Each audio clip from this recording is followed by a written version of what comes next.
Hey guys, welcome back. I promise I still make Destiny content, but today I wanted to make a video covering the absolute best starting pals to any new players just getting started with Pokemon Sweatshop.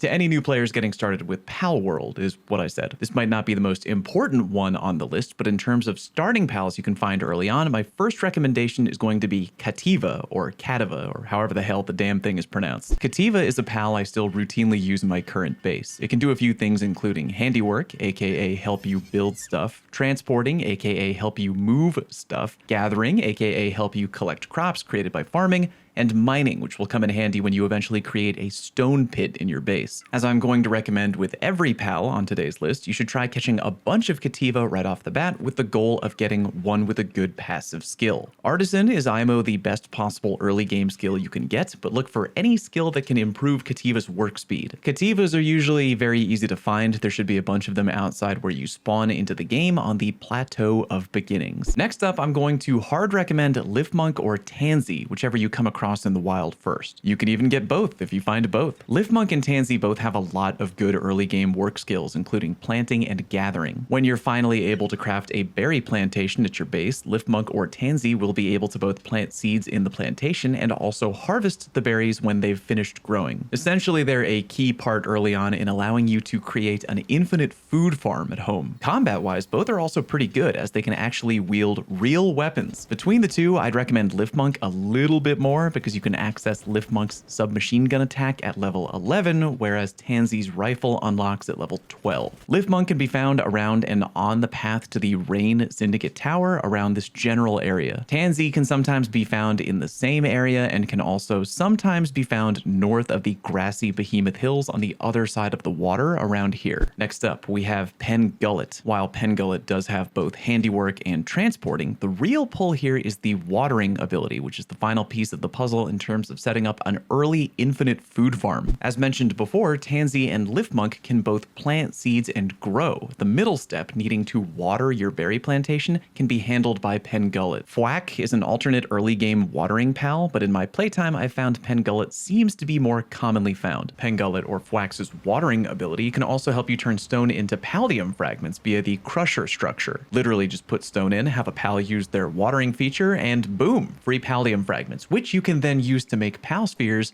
GG easy. Pengullet can usually be found near the water around the grassy Behemoth Hills area or to the beaches to the west of that area or up on the path up to the Rain Syndicate Tower. Next up, we got Foxbarks, the little firefox guy. The earliest resources you want to lock down as a new player are stone, wood, and some kind of food source. When you've got that taken care of, you're going to start focusing on ingots and ore, and for that, you probably want Foxbarks. They offer very little in the base job department, but they do have access to kindling, aka use fire. Bringing ore back to your base and dumping it into a primitive furnace will prompt Foxbarks to fire up the kiln and smelt it all down into ingots, which you can then use to make better tools. At level 6, you can also unlock the Foxbark harness technology, allowing you to literally pick up your Foxbarks in combat and use them as the world's most adorable portable flamethrower. This attack is really effective in the early game despite having a cooldown and can make fighting tough enemies way easier. Foxbarks can be found around the Rain Syndicate Tower area. Next up, we have Dire Howl. If you manage to find a Melpaca or a Rushore before finding a Dire Howl, by all means get them because you can ride them even earlier. But out of every rideable pal, Dire Howl is really fast and you can unlock the technology to ride them at level 9. Dire Howl isn't that good as an at-home base worker like the other pals we've gone over, but again, they are great for exploration because you can ride them and they go really fast. That's it. Dire Howls can sometimes be found in the Rain Syndicate area, but I'd recommend going west to the small settlement and then going further west out into the mountains. They can almost always be found there. Moving on, we have Daydream. Or is it Daydream? Feel free to argue till your heart's content down in the comment section. Daydream isn't really a very intimidating looking pal, but they bring a lot to the table in terms of early dungeon clearing and damage dealing. Normally when fighting people and things with your pals, you can only fight with one pal at a time. Daydream doesn't really play by those rules though. At level 8, you can unlock the Daydream necklace, and when equipped, Daydream can help you attack enemies in the wild from the sidelines. Straight up, they don't have to be the main pal who you've normally sent out to attack. Basically, they hang out in the backlines with you and just shoot people from far away. Very handy, great early damage dealing tool that you can utilize right away. Daydream can usually be found between the grassy Behemoth Hills and the plateau of beginnings around sunset or nighttime. Finally, we come to Nightwing, and as you gradually exit the early game of Palworld and make it into deeper content,